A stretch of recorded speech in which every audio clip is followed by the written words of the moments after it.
Ok, meus amados, um minutinho, por favor.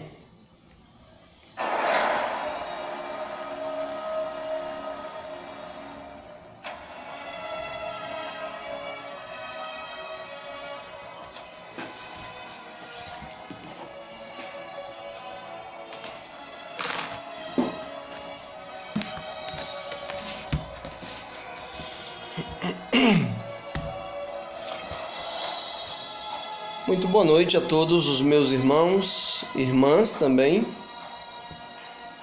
amigos, amigas. A proposta dessa transmissão é objetivamente levar uma mensagem aos homens crentes, aos de fato têm crido nas Escrituras, mas isso não exime ou não exclui as irmãs de ouvirem, pois assim elas também fortalecem na sua mente, no seu coração, aquilo que deve se esperar como crentes dos homens da Igreja de Jesus Cristo. Gosto sempre de estar vestido com a blusa de algum país, normalmente associado à África, mas nem sempre, e hoje estou com essa. Acho que poucas pessoas sabem qual o país que essa camisa representa, não é? Essa camisa representa a nação dos mártires. Lembre que é a cor que os indivíduos do radicalismo islâmico gostam de vestir os nossos irmãos que não negam a fé. Homens de verdade, não negam. Então essa cor torna-se para mim, e acredito que para os crentes sinceros que perceberam isso, algo a se valorizar. Nos chamaram de cristãos e isso foi agradável e pegou. Nos chamaram de protestantes, beleza, pegou. E essa cor, usada para martirizar nossos irmãos, também é uma cor que me cai bem. Me cai bem. Eu quero falar sobre isso, sobre esses homens que por causa da fé, eles vão até as últimas consequências. E quais são as últimas consequências? As últimas consequências para o cristão não é tirar vidas, não é. As últimas consequências para o cristão é dar vida. É considerá-la como último recurso. A história está aí para comprovar isso. Os que verdadeiramente seguiram as Escrituras e foram até as últimas consequências são aqueles que foram perseguidos, ultrajados, tiraram sarro deles, os açoitaram e por fim os mataram. Hoje à noite eu me dirijo especialmente aos homens de Deus com quem eu tenho o privilégio de conviver, em especial aos homens da Igreja Bíblica Batista de Redenção, das diversas nações que estão ali, na sua maioria guineenses, na nossa igreja, mas também aos brasileiros, ou a outros que ali residem e estão acompanhando. Também me dirijo aos homens da minha igreja mãe, minha igreja enviadora, Igreja Bíblica do Conjunto Timbó,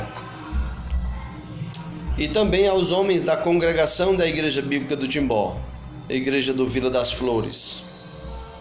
Homens, especialmente com vocês eu falo. Espero que todos os outros possam ouvir e refletir, mas falo especialmente com esses homens, objetivamente com esses homens. Sei que alguns já estão online, espero que os outros também atentem para isso. Eu preferia estar reunido com vocês para dizer essas verdades olho a olho, segurando na mão de vocês, como eu gosto de fazer. Mas, nesse momento, é assim que tem que ser feito. Deve ser do conhecimento de vocês. Se não é do conhecimento, então vão saber agora que o nosso governador do estado do Ceará, acabou de prorrogar o decreto, a ordem governamental, para que o distanciamento social, ou seja, fiquem em casa, essa clausura, ela foi prorrogada por mais uma semana. Então, o que iria encerrar amanhã à noite, agora foi prorrogado até o outro domingo, dia 5 de abril. Estamos nessa situação e está tudo correto até aqui, até onde eu posso analisar. O governador está usando das suas atribuições legais, legítimas, foi eleito para isso e está fazendo o seu papel. E nós, enquanto Igreja de Jesus Cristo, acredito eu que estamos até aqui andando corretamente. Estamos em obediência às nossas autoridades, em nossos lares. Aqueles que podem estão totalmente em casa. Os que não podem estão dando um jeito de se proteger e viver, sobreviver e trabalhar. E as igrejas, no sentido de coletivo, grupo religioso, instituição religiosa, na sua grande maioria está fechada. Nós temos feito isso. E os motivos são aqueles que nós tratamos juntos quando houve o decreto. Lembram? Um deles é por temor a Deus, não aos homens.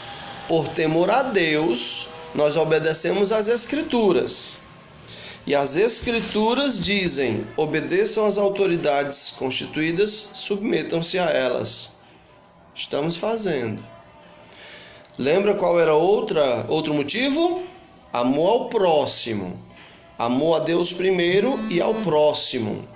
Para que nós não sejamos transmissores de males, de doenças a outras pessoas.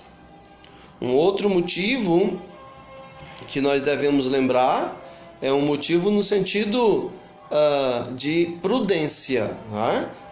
O insensato vê o mal e vai para cima. O prudente vê o mal e se esconde. Né? Mas nós não estamos nas nossas casas por medo da morte. Eu não estou. E tenho pregado, ensinado, para que não seja esse o motivo de nossa clausura. E insisto, qualquer pessoa, seja cristão, evangélico, católico, ateu, cético, muçulmano, se você nessa questão todinha se apega à questão do medo de morrer, é uma evidência de que você não tem relacionamento com o Deus da vida. Certo?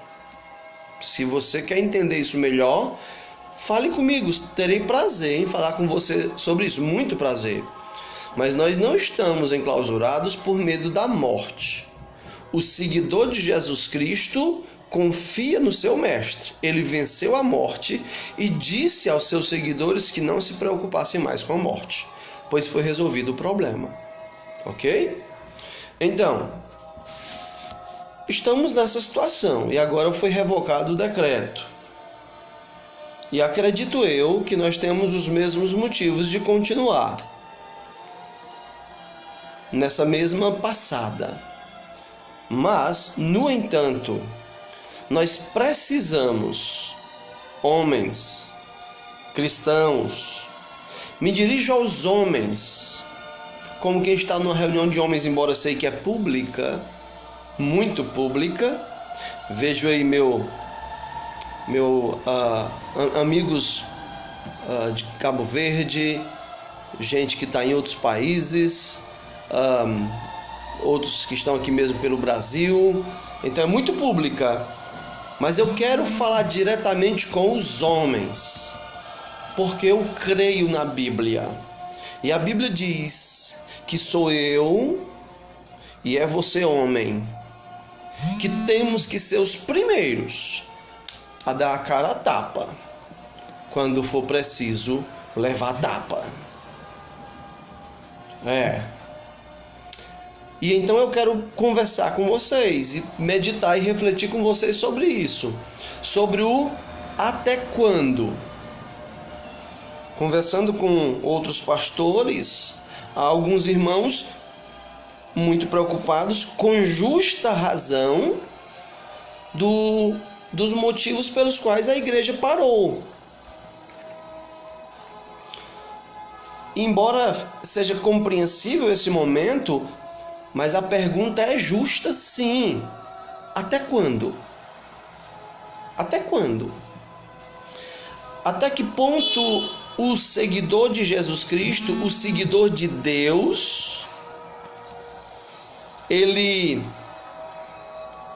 segue no ritmo das autoridades? Existe algum momento nas Escrituras que nós podemos entender que é permitido ao seguidor de Jesus Cristo, ao seguidor de Deus, desobedecer às autoridades? E se chegar ao ponto que precise? E se de repente os governos começarem a gostar e ver que o povo cristão é de fato um povo transigente, que tem medo de adoecer também, tem medo de morrer, tem medo de perder seus entes queridos, e por isso eles se submetem ao governo. E então, se de repente tomarem gosto, eu tô hipotetizando, sei nem se existe essa palavra, mas você entendeu. Estou tratando hipoteticamente. E se gostarem? E se chegar a um ponto que vamos por mais um mês e mais outro mês? E aí? Como é que a gente vai fazer? Afinal de contas, nós temos outras ordens para seguir. Por exemplo, congregar não é uma ordem? Todos os cristãos que estudam a Bíblia sabem que congregar não foi uma invenção de homens, foi Jesus Cristo. Foi o Deus que criou isso. Não deixemos de congregar. Isso já toca no meu coração. Depois, comunhão. Não é uma ordem bíblica viver em comunhão? Oh, quão bom e suave é que vivam unidos os irmãos. Eu sei que união é muito mais do que estar junto, mas também envolve estar junto. Eu tenho dito, a palavra de Deus ela é sempre poderosa e ela sempre causará o efeito que o Senhor quer que ela cause, com certeza. Por isso pregamos na internet, em casa, na rua, no trabalho, na universidade, nem que alguém não goste disso. Muitos não gostam, problema deles. Nós cremos, por isso obedecemos. Mas ensinar a Bíblia assim pelas redes sociais é meio sem gosto, assim, sabe? Meio que comer insosso, sem sal. O bom mesmo é olho no olho, é segurando no pulso, dizendo: eu estou falando é contigo. A palavra de Deus está falando é com vocês, não é com as cadeiras nem com o teto. Até quando, irmãos? Será que na Bíblia houve um momento onde o povo de Deus desobedeceu às autoridades? Sim. Vamos lembrar alguns casos. Daniel, a ordem do imperador era não orar. E Daniel foi lá orar 3 vezes ao dia e não era escondido. Abria as janelas para que fosse visível. Mais um caso, os amigos de Daniel. A ordem do imperador era: adora a minha imagem, não adore a Deus outro nenhum. E o que eles fizeram? Não se prostraram, não adoraram.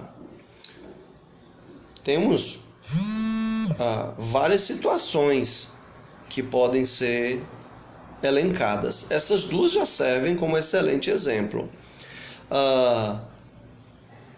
Agora, faz bem lembrar que qual foi a consequência de desobedecer às autoridades. Qual foi a consequência para Daniel? Morte. Não, pastor, Daniel não morreu não. Ele não morreu, mas ele foi sentenciado à morte. Não morreu por intervenção divina. Foi lançado numa cova de leões famintos. E note, ele não tripudiou. Ele não ficou estribuchando, não.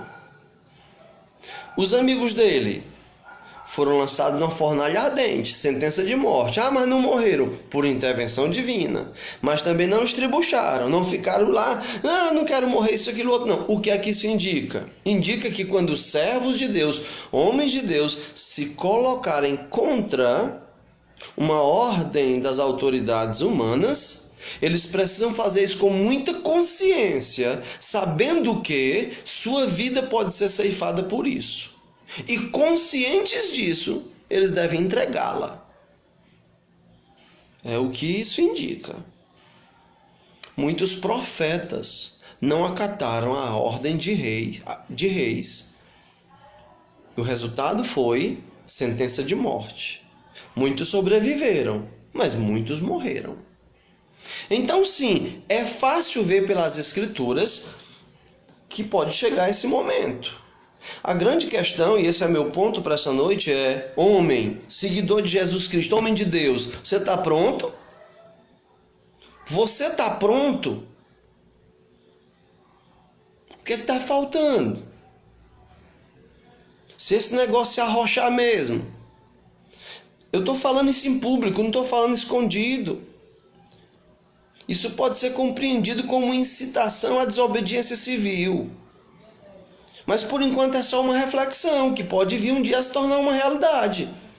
E sim, se um dia isso ficar muito claro, se tornar uma realidade, eu sou um dos que tem disposição de desobedecer. Talvez ainda não é o caso. Vou tratar com cada congregação direitinho aí, ouvir os demais diáconos. Mas e se chegar? E quando chegar, como é que vamos tratar isso? Nós não sabemos quando, essa é a grande questão. Mas hoje eu queria falar com vocês sobre estar preparado para isso.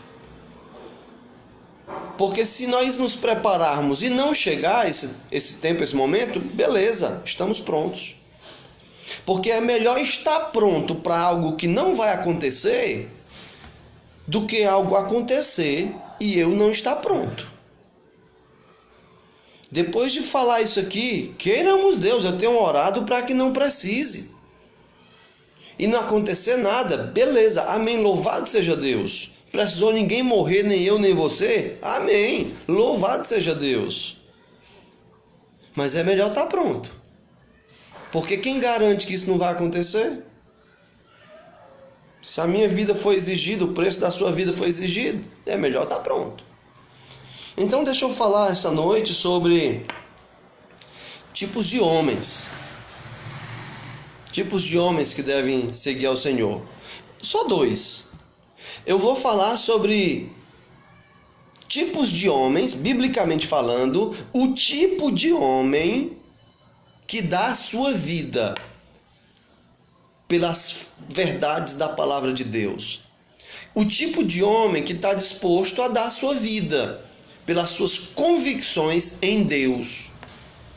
Não por convicções pessoais, por gosto pessoal, é tolice, mas por Deus.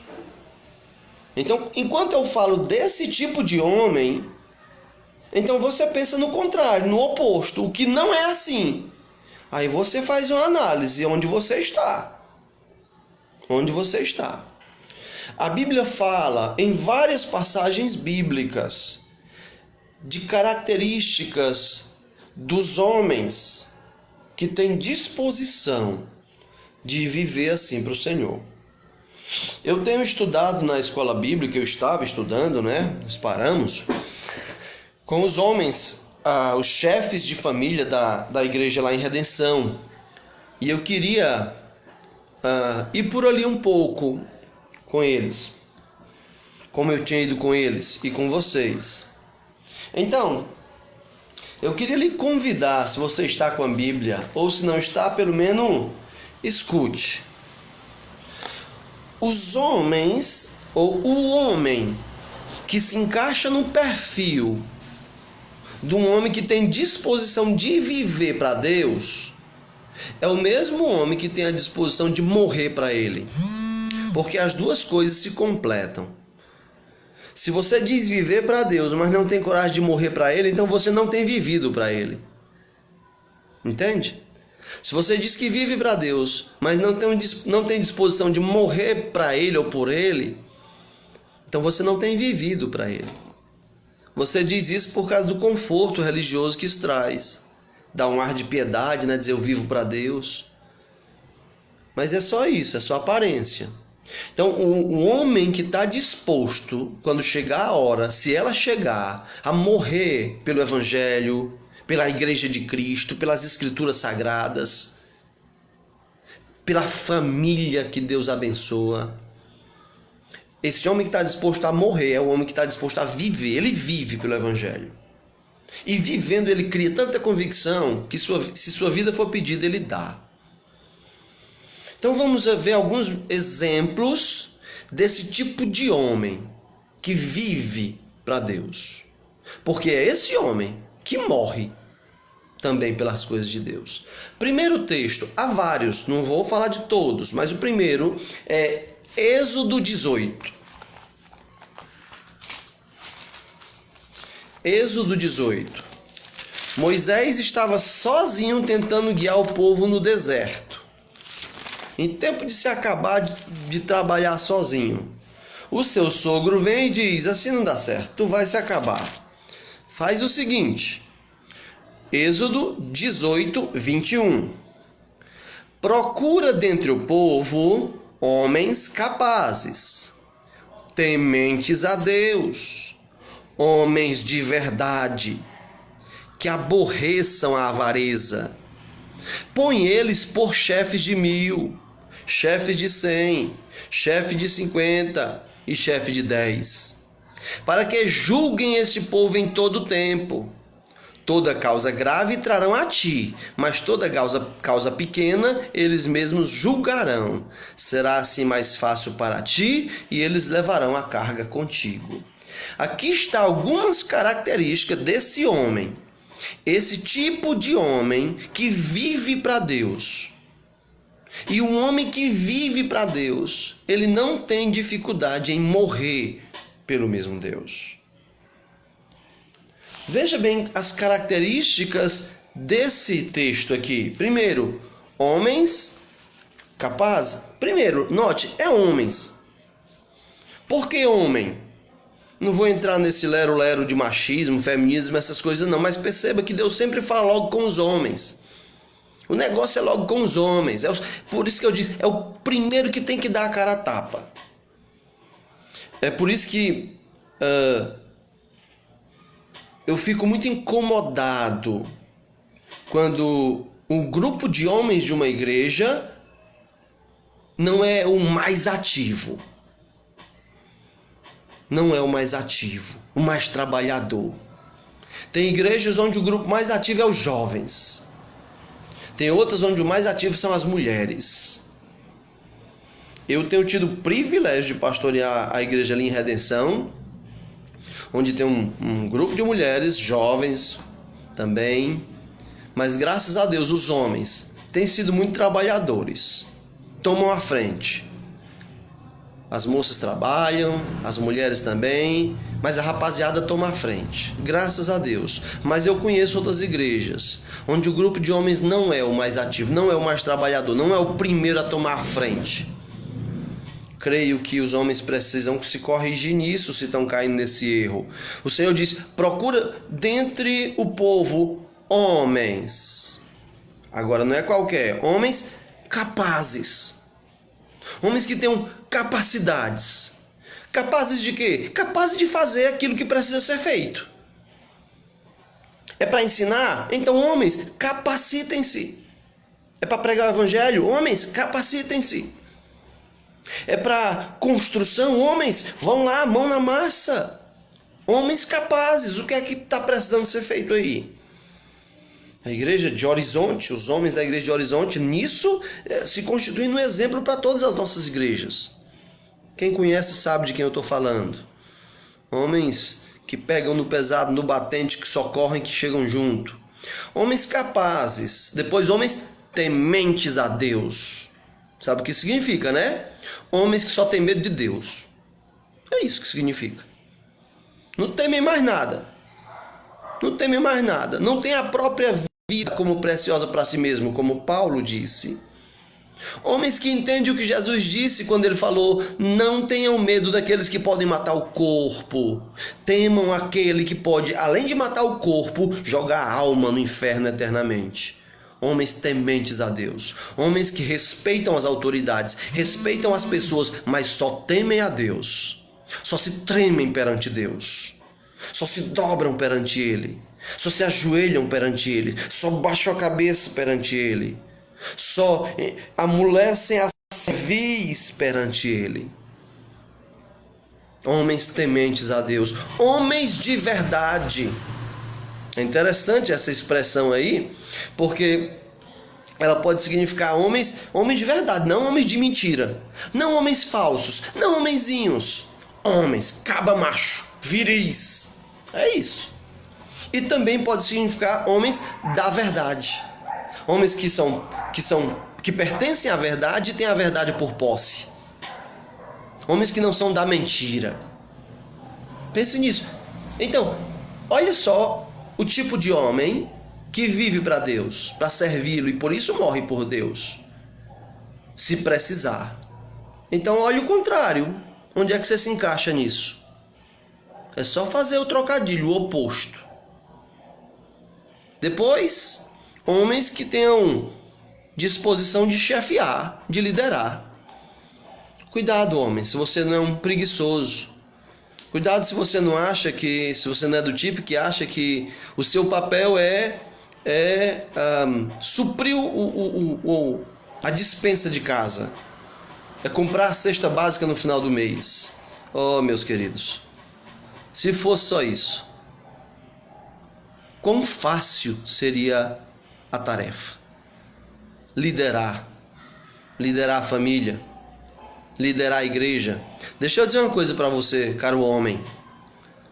Você que está numa igreja evangélica e você não almeja o serviço, não almeja ser um diácono.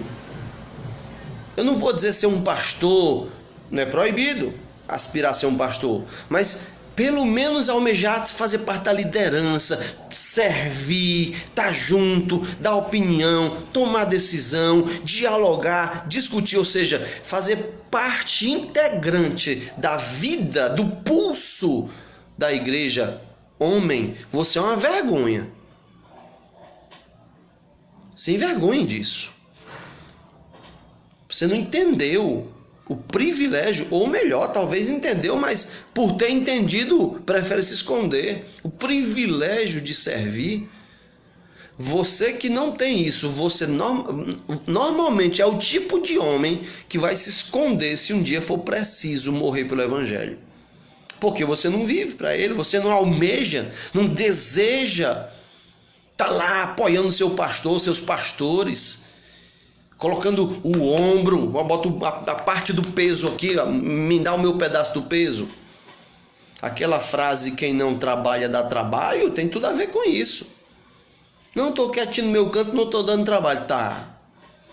Porque na igreja ou você faz parte da solução, ou você faz parte do problema e da solução, porque todos nós somos problemáticos, só que alguns fazem parte do problema e da solução, mas outros fazem parte só do problema. Então, se você não está trabalhando como um homem de Deus, junto com sua liderança, então você só dá problema. Só dá trabalho. Versículo 22, uma última característica desse texto, desse tipo de homem. O texto diz que esses homens deveriam julgar. Julgar. Então, se você é sensível demais, não julgueis para não ser julgado, eu não posso julgar ninguém, não sei o quê, só quem julga é Deus. Então, volte para as Escrituras, porque pode ser falta de compreensão da questão dos textos bíblicos, pode ser, especialmente se você é novato. Se você é veterano, crie vergonha, vai estudar a Bíblia. Agora, estudando a Bíblia, nós aprendemos que os homens de Deus, o crente em Jesus Cristo, é uma pessoa habilitada para julgar. E como funciona essa habilitação para julgar? Por estar habilitado para julgar, o crente julga primeiro a si mesmo. Ele conhece as Escrituras, ele conhece o seu pecado, então ele se julga com base nas Escrituras. Ou seja, ele tira a trave do seu olho. E depois de tirar a trave do olho, por julgar-se a si mesmo, Jesus lá em Mateus 7 diz que isso deveria ser feito para quê? Para eu poder julgar o meu irmão. O hipócrita julga só o seu irmão. O crente maduro julga a si mesmo e depois de julgar a si mesmo, julga ao outro. O problema é que muitos compreendem julgar como sentenciar, condenar. Não é isso. Só Deus pode fazer isso. Julgar é pesar. Julgar é medir. Então Deus nos deu uma balança e uma fita métrica para pesar e para medir. Onde é que está essa balança e essa fita métrica? Nas Escrituras Sagradas. Então eu vejo um irmão adulterando, por exemplo. Eu vou dizer, não, eu não posso julgá-lo. Que é isso? A Bíblia diz que adultério é pecado? Diz. Aquela pessoa diz que é meu irmão? Disse. Então eu vou considerá-lo meu irmão e vou até ele dizer, irmão, você está errado, você está em pecado, você está adulterando, rapaz. A sua mulher está em casa, vá para casa, se arrependa. Aí se ele disser, ah não, você está me julgando, a minha resposta deve ser, claro, óbvio. A Bíblia não diz, a nossa balança, a nossa fita métrica não diz que é pecado, eu não vou te dizer, é? O homem de Deus, ele procura em Deus, nas Escrituras, se habilitar a julgar, não conforme a aparência, mas conforme a reta justiça, disse o Senhor. Portanto, homens, acabe com essa besteira, esse mimimi, esse milindramento de, eu não posso me meter na vida dos outros. Olha, quem entrou na igreja, quem foi salvo por Jesus Cristo, não tem mais vida não, minha gente. Onde é que foi parar aquela história de eu entreguei minha vida a Jesus? Entregou, mas é tua. Que entrega é essa? Eu entreguei minha vida, mas ela ainda é minha. Me explica esse negócio aí que eu não entendi. A sua vida passou a ser do Senhor. E ela vai ser gerenciada conforme as regras do Senhor. Então acaba com isso. Dentro da família de Deus, todo mundo cutuca a ferida de todo mundo. Se tem uma coisa que me entristece, e isso acontece muito nos grupos, às vezes até de pastores, é um milindramento na discordância, por exemplo. Se um irmão discorda do outro, pronto, acabou o mundo, meu Deus do céu, vai se acabar a igreja. Que é isso, minha gente? Mais maturidade, homens, mais firmeza, mais clareza, mais maturidade com isso. Voltando para as Escrituras. Discordar é saudável. Discordar é bom quando há maturidade para saber lidar com ela. Se não há maturidade, então vamos atrás dela. Quando a gente decide que não vai ter discussão só porque há imaturidade, nós estamos fomentando que a imaturidade continue. Porque quando é que ela vai acabar? Se a gente toda vez evita a crise, evita o problema com medo da imaturidade. O que é que o apóstolo Paulo disse aos Coríntios? É bom que tenha crise mesmo. É bom que tenha crise para que os aprovados sejam manifestos. Então o povo de Deus tem que ser maduro nisso. Homens, acordem para isso. Deixem de frouxura. Termo bem nordestino aí. Homens de verdade, que não tem medo de julgar. Tem medo de julgar os outros sem julgar a si mesmo. Mas se está se julgando pela regra, pela balança das Escrituras, então está habilitado. O homem espiritual julga todas as coisas, disse o apóstolo Paulo, ok? Então pensem nisso. Então, homens capazes, tementes a Deus, homens de verdade, homens que aborreçam a avareza.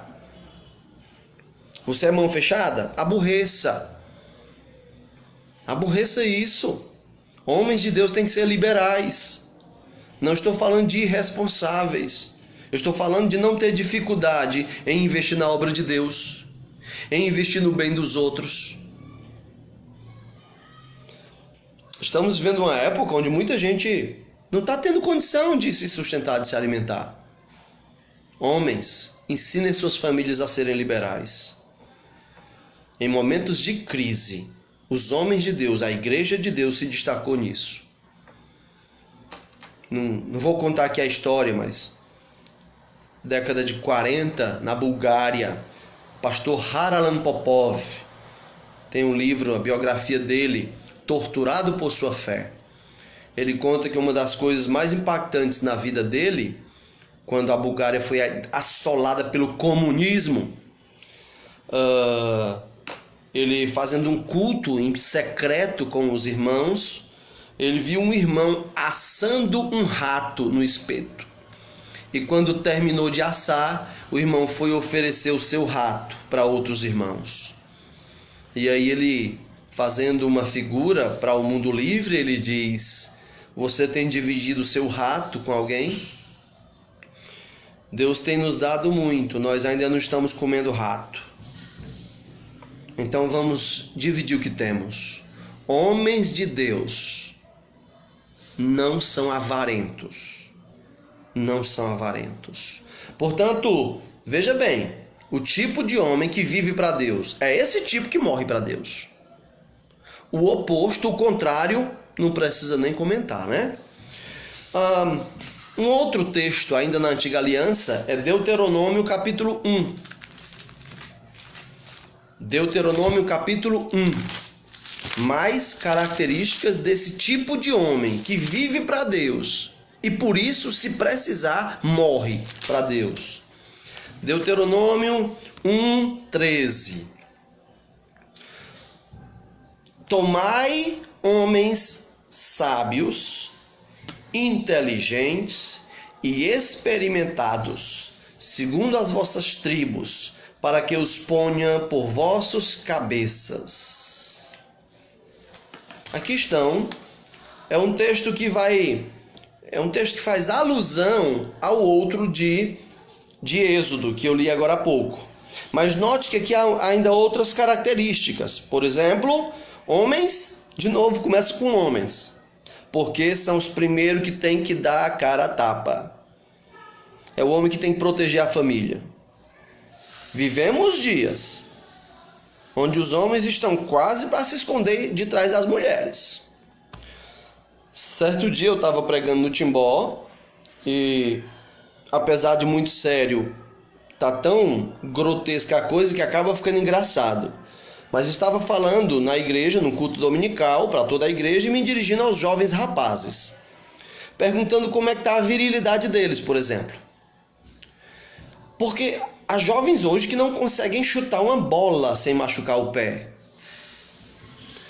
Isso é porque todo homem tem que saber jogar futebol? Claro que não.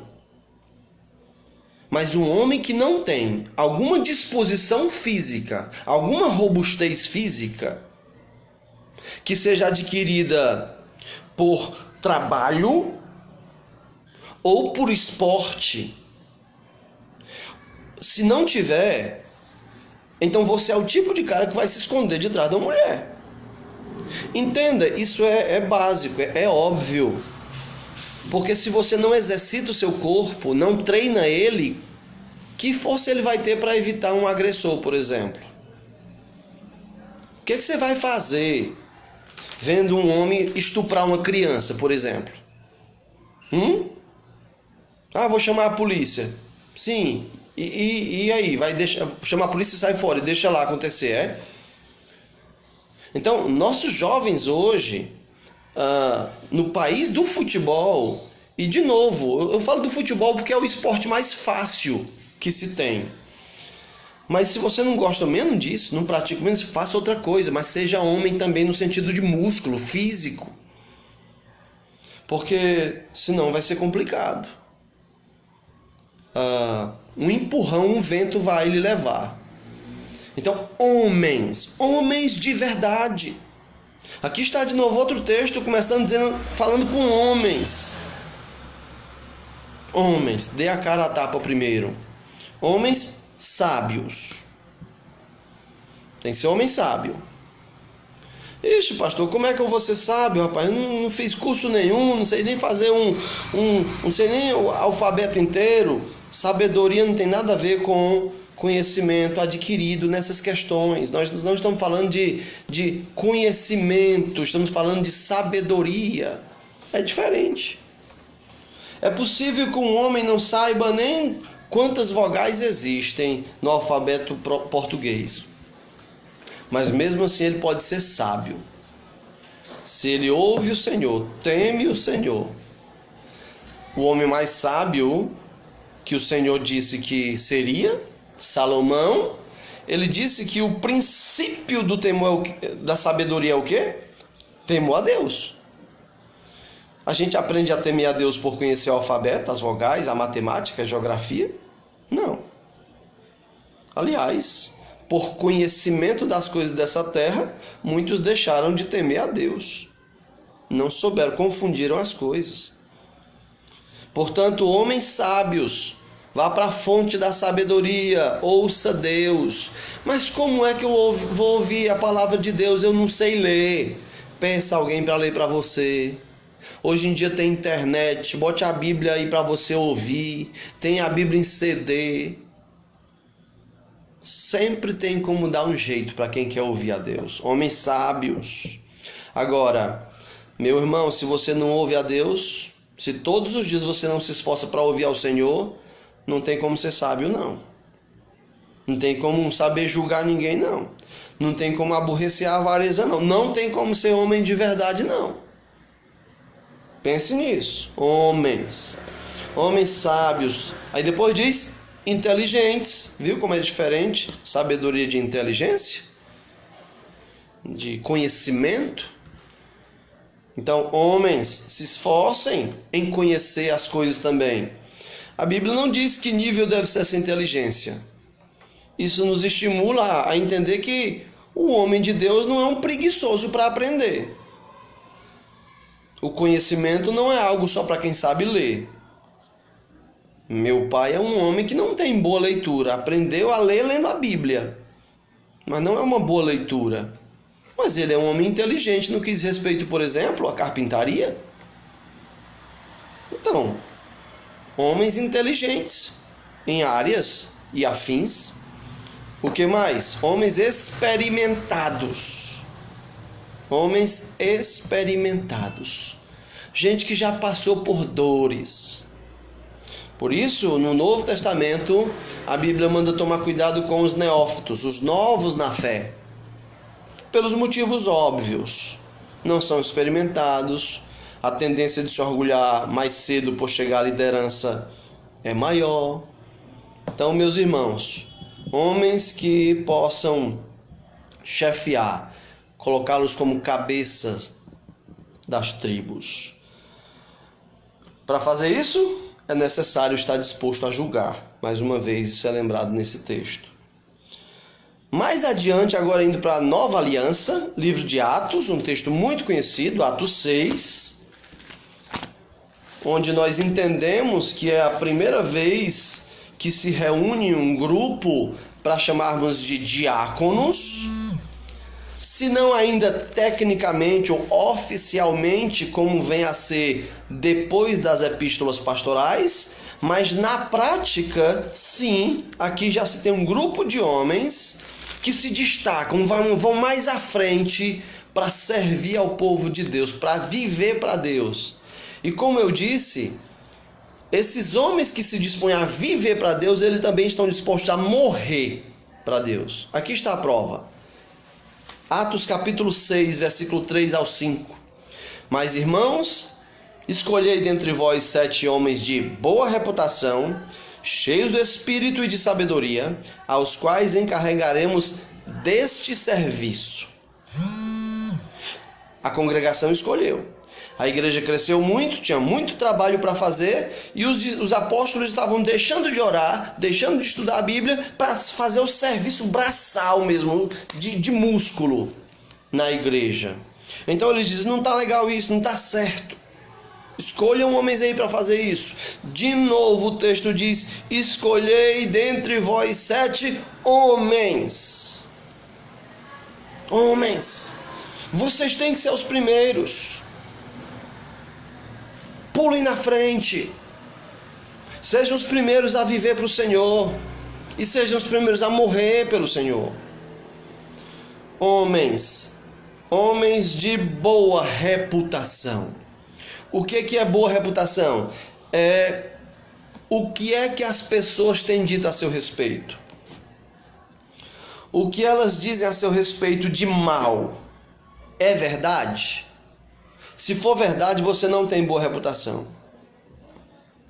Se for mentira, então não tem como atingir a sua reputação.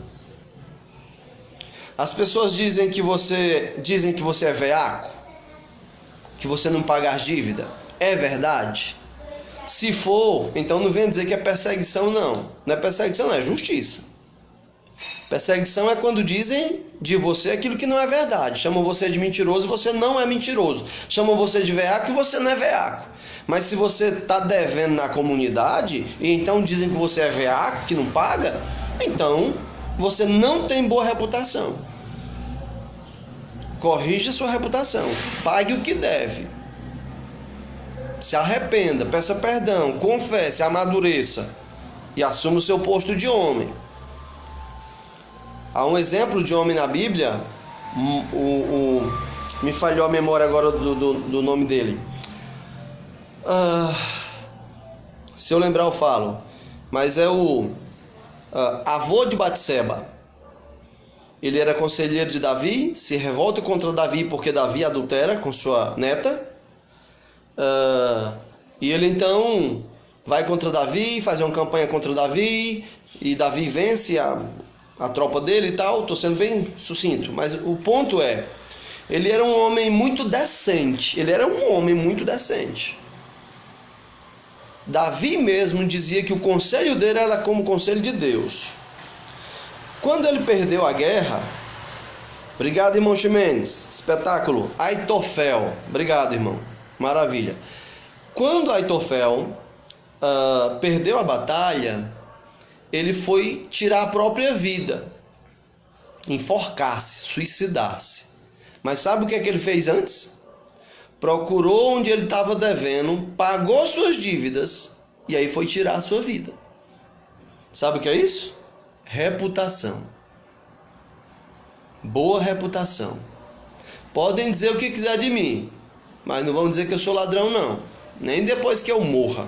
Já pensou você? Eu vou morrer mesmo, o que é que tem? Vou pagar para quê? Quem é que vai me cobrar? Porque é um homem de boa reputação.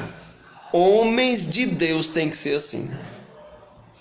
Depois diz mais o texto sagrado, homens cheios do Espírito Santo. Tem que ser. O Senhor tem que ter colocado o Espírito dele em você, ou seja, tem que ser um crente, que é o único meio do Espírito Santo estar em alguém é se ele for um crente em Jesus Cristo. A Bíblia diz isso. O selo do Espírito Santo, a presença do Espírito Santo. Agora, não é só isso. O apóstolo Paulo diz, enchei-vos do Espírito. Como é que se enche do Espírito? É fácil essa, Bíblia e oração. Ponto. Não tem como dar essa resposta mais direta e objetiva. É Bíblia e oração. Não é correndo para culto de fervor espiritual. Não é, eita, vai ter um culto de avivamento, de ficar cheio do Espírito. Não vai. Grande exemplo disso, recentemente, início de fevereiro, evento mundial evangélico, Descende Brasil. Vai chegar o avivamento no Brasil. 2 estádios cheios em São Paulo, um estádio cheio em Brasília, e o avivamento, e a pregação, e a música, isso e aquilo outro. Dias depois, carnaval em São Paulo e no Rio. Acabou-se o avivamento. Dias depois, Covid-19, coronavírus. Acabou o avivamento. Quer encher-se do Espírito, ser avivado no Espírito constantemente? O ministério infantil já nos ensinou isso, não é? Leia a Bíblia e faça oração, faça oração, faça oração. Leia a Bíblia e faça oração se quiser crescer. Tem segredo? Não. Homens cheios do Espírito. Homens, encham-se do Espírito. Encham-se do Espírito. Bíblia e oração. O Senhor não precisa de você, mas você precisa do Senhor. E a igreja precisa de você assim. Homens cheios do Espírito e de sabedoria, novamente. Fonte da sabedoria? Bíblia. Temor ao Senhor. Aos quais encarregaremos deste serviço. É daqui que vem a palavra diácono. Diaconia, serviço. Nós precisamos de servos, irmãos. As igrejas têm muitas irmãs servindo, graças a Deus, e que elas continuem e aumentem, mas os homens têm que tomar a dianteira. Não é que as irmãs têm que diminuir o ritmo não, viu? Não é não. É que os homens têm que aumentar o seu ritmo para acompanhar as irmãs e tomar a dianteira, para servir a elas, por elas, junto com elas. A proteção. Homens, precisamos. Ainda há um outro texto. 2 Timóteo 2:2. 2 Timóteo 2:2. Aliás, 1 Timóteo, né? Capítulo 3, é onde vai falar tecnicamente e oficialmente sobre os diáconos, que são os homens, os primeiros servos da igreja. 1 Timóteo capítulo 3. Veja bem, uma das coisas que às vezes fica meio confusa na cabeça dos homens e acaba confundindo a igreja, é a ideia de que os diáconos, eles são uma administração da igreja. Não é problema nenhum que eles façam parte da administração. Só que é problema quando há a compreensão de que diáconos, eles são uma espécie de subpastores. Não são. As qualificações são diferentes. Quer ser pastor? Amém. Amém. Felizardo do que almeja o ministério pastoral, mas é diferente. E muitas vezes existe tensão entre diáconos e pastores por conta dessa má compreensão. Diáconos são os homens que vão fazer o trabalho braçal. Esses podem fazer parte de um conselho e dar conselhos. Eu tenho um conselho que me ajuda lá em Redenção. Há os irmãos que me ajudam também no conselho aqui no Timbó e no Vila das Flores. Mas se esses homens, e eu estou falando para eles, se eles esquecerem que o trabalho deles, antes de estar dando ideias, isso, aquilo, outro, o trabalho deles é braçal. Se esquecerem disso, vão estar vivendo um ministério que não é bíblico. O bíblico é diaconia, é serviço braçal, é servir às mesas. Essa é a primeira tarefa. A outra pode ser feita e é bem-vinda, muito bem-vinda. Até porque muitos diáconos, o texto de Paulo diz que os que desenvolveram bem o ministério diaconal, eles alcançaram para si mesmo justa preeminência e muita intrepidez na fé. Ou seja, muitos diáconos acabaram se tornando pastores, por exemplo. É isso que quer dizer. Intrepidez, foram além, ousados. Eu louvo a Deus pelo meu tempo de diácono em Pavuna, Timbó, de onde o Senhor me ergueu ao ministério pastoral. Mas olha só, 1 Timóteo capítulo 3, versículo 8, diz assim: 1 Timóteo capítulo 3, versículo 8. Semelhantemente quanto a diáconos, é necessário que sejam respeitáveis, de uma só palavra, não inclinados a muito vinho, não cobiçosos de sórdida ganância, conservando o mistério da fé com a consciência limpa, sejam experimentados e se mostrarem irrepreensíveis, exerçam o diaconato, seja marido de uma só mulher, governe bem seus filhos e a própria casa. Pois os que desempenharem bem o diaconato alcançam para si justa preeminência e muita intrepidez na fé em Cristo Jesus. Então note mais características desse homem. Ele quer viver para Deus, ele quer viver para Deus. Ele não aceita chegar na igreja e ficar sentado nos bancos. Ele não aceita dar coceira no corpo. Ele quer servir. E eu não estou dizendo que é preciso almejar título, mas eu estou dizendo que é preciso almejar serviço e não ter medo de título. Eu não preciso ter, mas se tiver também eu não tenho medo de ter. Um homem de Deus tem que agir assim. Não pode ser do tipo, não, se eu fosse diácono eu fazia. Fazia nada. Se você não faz sem título, com título você vai só envergonhar. Um diácono deve ser alguém que está trabalhando, a igreja vê, e a igreja diz, esse irmão aqui, ó, esse que é um homem que a gente pode ter aí para avançar, para trabalhar. É como o pastor. O pastor não se faz pastor, o Senhor usa a igreja para dizer assim, tá aqui, ó, o Senhor fez desse homem aqui um pastor. Portanto, olha aí de novo as características, homens, desejem isso. Homens respeitáveis, olha que coisa digna, respeitável. Um homem que passa na rua e as pessoas podem cochichar assim, olha, aí é um homem sério. As pessoas podem até dizer, eu não gosto de crente não, mas tá aí, ó, um crente sério. É lindo de ver. É lindo de ver. Olha, ó, era um cabra safado, era um mulherengo e agora diz que é crente. Mas olha, ele foi mudado mesmo, ele tá diferente. Nunca mais eu vi ele fazendo as safadezas que fazia. Respeitáveis. Homens que não têm duas palavras. O sim dele é sim e o não dele é não. Nem que sofra o dano por isso. É o cidadão do céu de Salmo 15. Ele jura sem ir lá e... não lembro agora bem as palavras do Salmo 15. Mas ele faz um juramento e ele paga o pato por isso. Não foi bem assim que eu quis dizer. Não. Foi isso mesmo que eu disse. E eu estou errado. Agora eu vou ter que pagar. E pronto. Homens de uma só palavra. Homens. O interessante de olhar para essas coisas, irmãos, é que a gente pode até dizer assim, ó.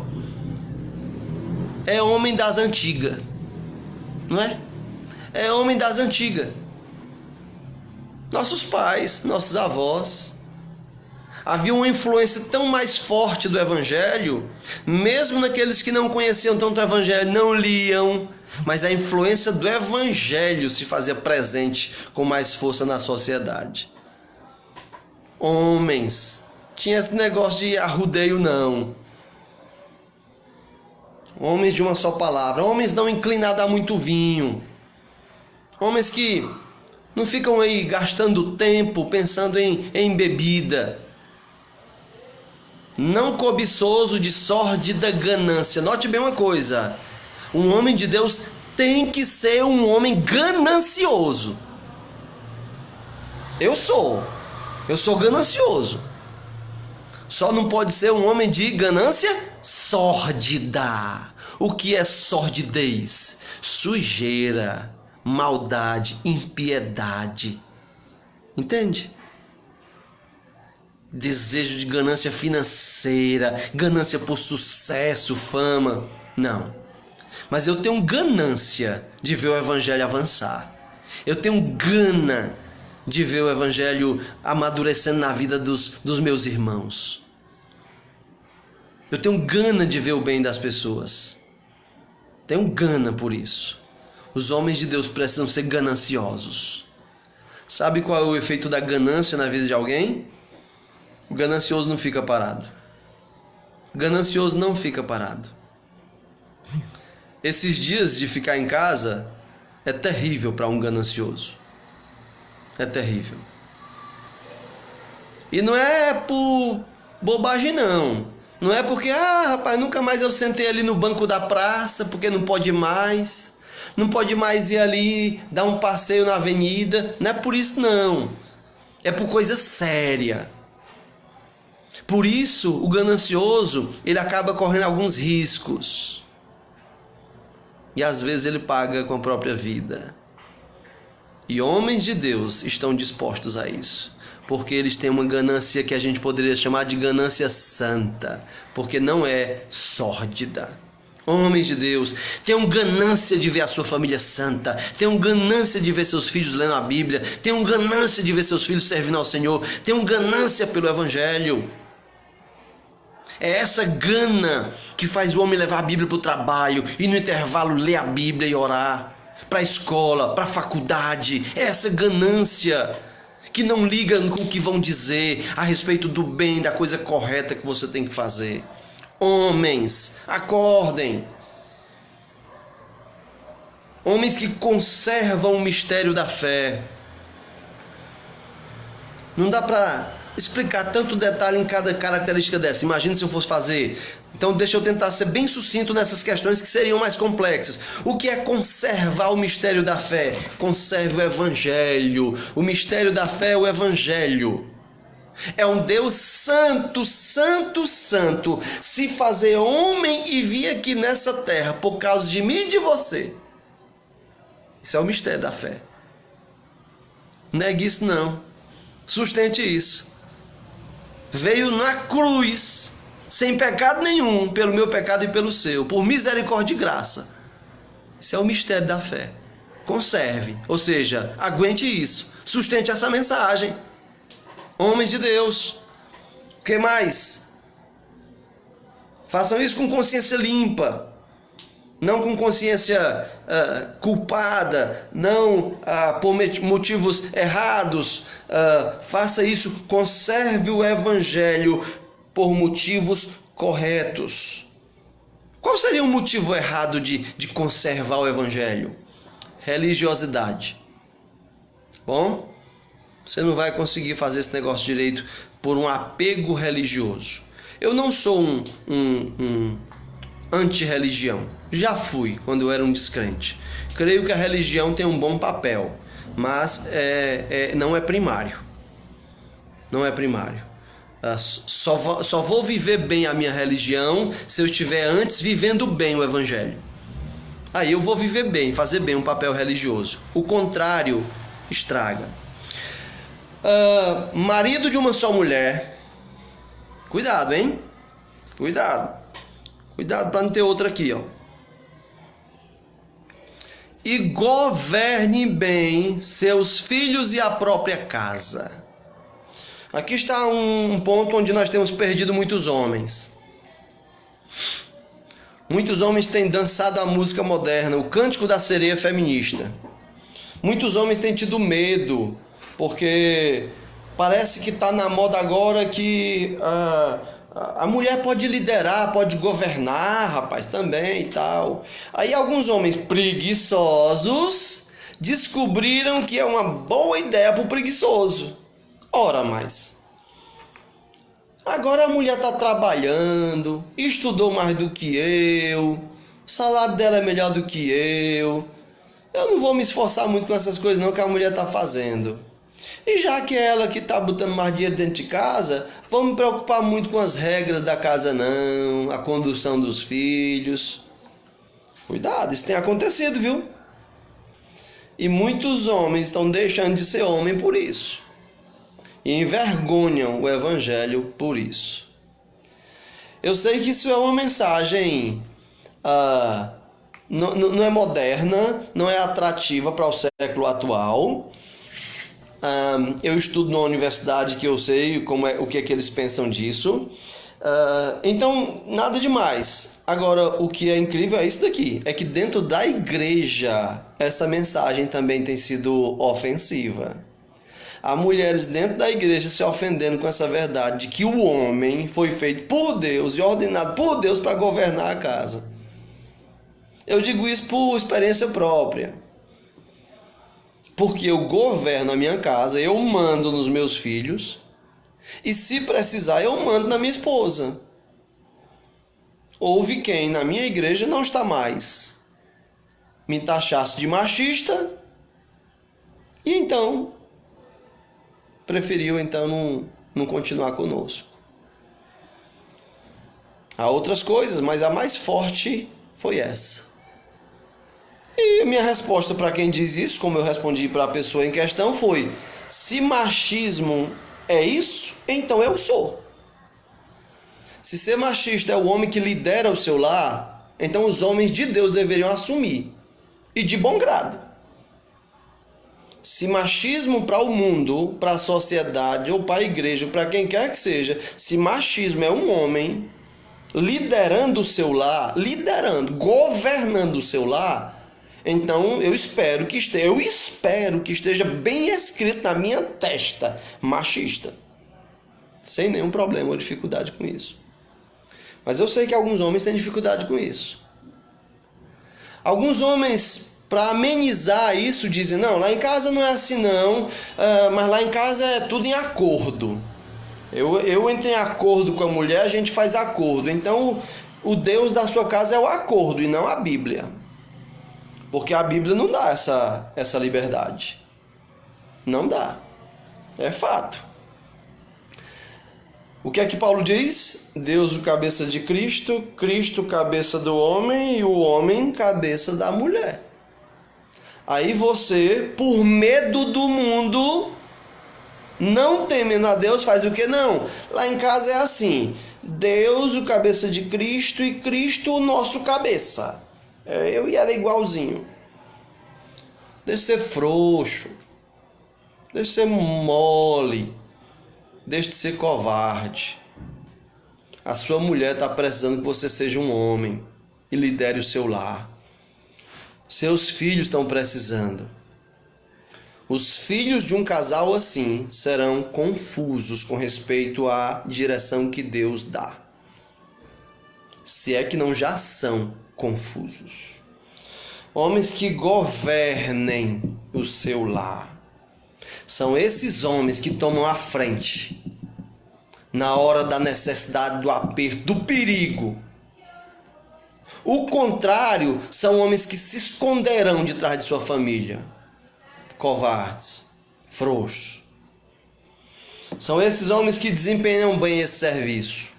E eles alcançam justa preeminência e intrepidez da fé, coragem, ousadia na fé. É isso. E por fim, irmãos, 2 Timóteo 2:2. Bem fácil lembrar, né? 2:2:2. 2 Timóteo 2:2. 2 Timóteo 2:2. E o que de minha parte ouviste, através de muitas testemunhas, isso mesmo transmite a homens fiéis e também idôneos para que instruam a outros. Paulo dizendo para Timóteo: Timóteo, o que você aprendeu de mim, transmite para os homens. Mas veja bem, Timóteo, não é para qualquer homem não. É para homens fiéis. E aqui está uma coisa que a igreja precisa entender. Você sabia que muitas vezes nós, os pastores, perdemos tempo adoidado com gente que não quer crescer? Não quer. Mas a culpa é nossa. Porque a Bíblia diz que a gente tem que gastar mais tempo com quem é fiel. Pelos motivos óbvios. Você pega, instrui alguém fiel, o que é que ele faz? Ele vai e é fiel, ele transmite a outro. Mas às vezes nós, angustiados, pressionados, acovardados, gastamos um tempo enorme com gente que não quer nada. Homens que não querem nada. São fracos e sempre serão. Porque querem ser. Amam ser fraco. Amam o coitadismo. Aí, quando a gente deixa um pouco de lado, aí vem, né, aquelas, né, pastor, mas tem que buscar a ovelha.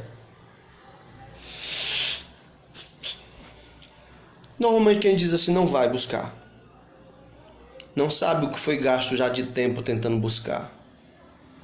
E aí a gente muitas vezes deixa de investir numa pessoa que é fiel e que vai produzir para o reino, para ficar investindo em alguém, tempo em alguém que não vai fazer nada, além de consumir o tempo que deveria ser investido no fiel.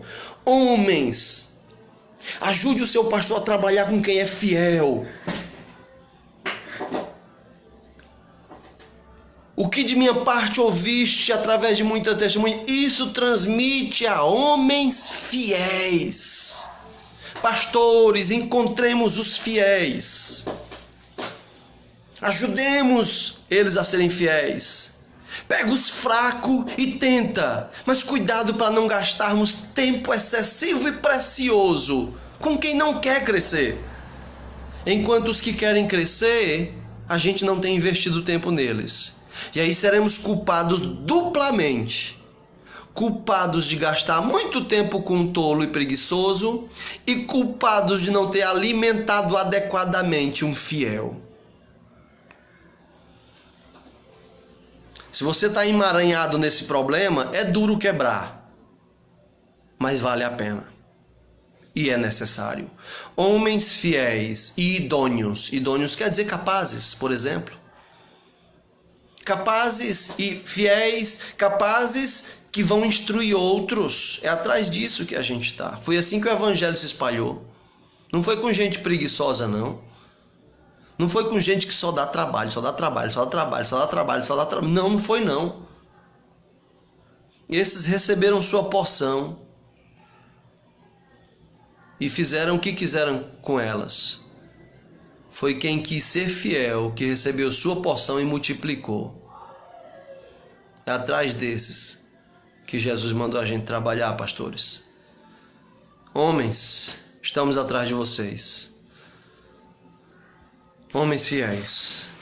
O Senhor não precisa de nós, mas nós precisamos de ser fiéis a Ele. E a igreja de Jesus precisa. Espero em Deus que muito em breve acabe esses decretos de fechar a igreja, de fechar tudo, inclusive a igreja. Mas entendam que pode ser que um dia isso vai ficar mais intenso. E aí, o que é que você vai fazer? Vai ficar escondido, aceitar infinitamente e só vai ser fiel às autoridades humanas porque isso lhe protege, lhe guarda? Ou vai ousar e ser fiel a Deus, mesmo que isso lhe custe a vida? Esse tipo de homem, do qual falei até agora, é o tipo de homem que vive. Todo dia ele vive para Deus. E é esse tipo de homem que morre para Deus.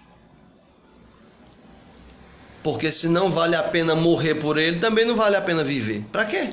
Que significado teria isso? Eu termino com a frase do príncipe dos pregadores da Inglaterra, Charles Spurgeon. Durante uma crise, ele disse o seguinte, marque bem: esse é o momento para os homens. Mas onde estão os homens para este momento?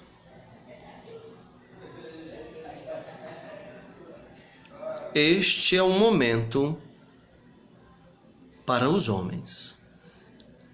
Mas onde estão os homens para este momento? Pela graça e bondade de Deus, aqui tem um. Pela graça e pela bondade de Deus, aqui tem um. Eu espero que tenha muitos outros do outro lado dessa câmera, que no seu coração e na sua alma possa nutrir isso e dizer: Senhor, aqui tem um, tem mais um aqui, Senhor. E se você não tem sido esse homem que vive para Deus e por isso tem medo de morrer por Ele, então hoje é dia de se arrepender e dizer: Senhor, eu não tenho sido esse homem. Eu não tenho coragem de morrer por ti. E eu entendi hoje que é porque eu não estou vivendo para ti. Me perdoe, Senhor, e faça de mim esse homem. Faça em mim, na minha vida, esse tipo de homem que perde o medo de tudo e de todos, até da própria morte, e passa a viver para ti. Quero orar por você, por nós, por mim. Grande Deus, em nome de Cristo, tenha misericórdia do seu povo, da sua igreja, e abençoe a sua igreja, abençoe as mulheres da igreja, os jovens da igreja, os adolescentes da igreja, as crianças da igreja. Abençoe a tua igreja, dando-lhe homens teus. Homens de Deus são sempre uma bênção para a igreja, pois amam suas esposas, amam suas famílias, protegem, cuidam, governam, gerenciam amavelmente, firmemente, morrem por eles. Ó Deus querido, ajuda que a nossa geração, a geração de adolescentes e de crianças, tenham um modelo, um padrão escriturístico vivo no seu dia a dia, em casa, na congregação. Que nossas crianças e adolescentes possam olhar e dizer assim: é assim que um homem de Deus é. Ó Deus, perdoa, Deus, os tantos homens que têm perdido esses valores. Ajuda a tua igreja a desejar isso. Cada mulher, cada irmã, cada moça. Ó Deus, proteja nossas moças, que muitas têm casado com rapazes frouxos, que vão deixar elas na mão nas horas de necessidades espirituais, físicas, de perigos. Ó Deus, tira da nossa juventude o efeminismo, o tanto de jovem efeminado, santifica-os, ó Deus, e transforma eles em homens. Ajuda, Deus, os pais de família, ajuda os diáconos, os pastores, ajuda o teu povo, Senhor, tenha misericórdia de nós. Nos dê sabedoria, prudência, sim, mas nos dê ousadia, ganância pelas coisas do céu e temor unicamente e exclusivamente a Deus. Respeito, sim, por tudo e por todos, mas temor só a Deus. Em Cristo Jesus eu oro. Amém. Que Deus nos abençoe nesses tempos necessitados de homens. Boa noite.